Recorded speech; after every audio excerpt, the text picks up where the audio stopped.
Mesdames et messieurs, bonjour et bienvenue dans ce flash d'information de l'archipel des Comores. À la présentation, Astudjo.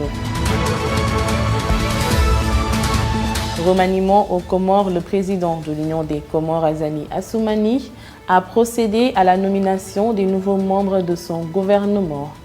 Sans surprise, c'est Nour El-Fat Azali qui est reconduit à son poste de secrétaire général du gouvernement de l'Union des Comores. Le Ridja Pactef, par la voix de son président, Maître Saïd Larifou, dénonce vigoureusement la gestion du régime d'Azali Assoumani. Le parti accuse le président comorien de masquer la situation dramatique du pays par des rencontres diplomatiques et des projets de développement illusoires. 3 femmes comoriennes expulsées de France sont retenues depuis le 10 avril à l'aéroport international d'Alger, sans assistance consulaire ni accès à la nourriture.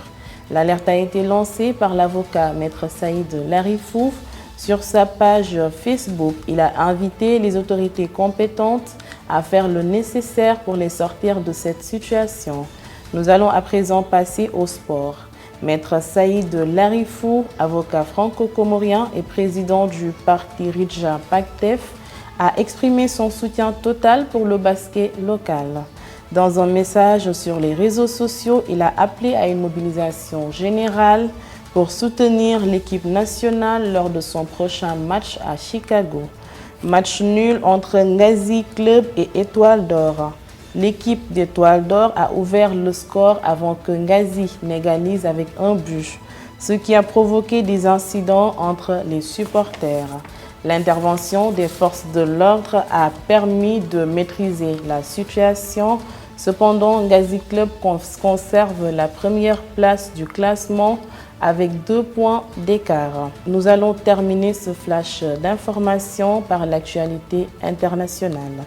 Au Sénégal, une vaste enquête judiciaire est en cours sur des présumés détournements de fonds liés à la gestion du Covid-19.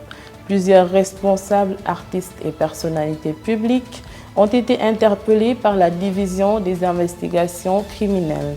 L'enquête lancée depuis près de 3 ans après la publication du rapport de la Cour des comptes révèle des écarts inquiétants entre revenus déclarés et patrimoine réel.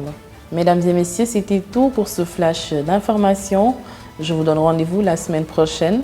En attendant, l'information continue sur www.comoreco24.com.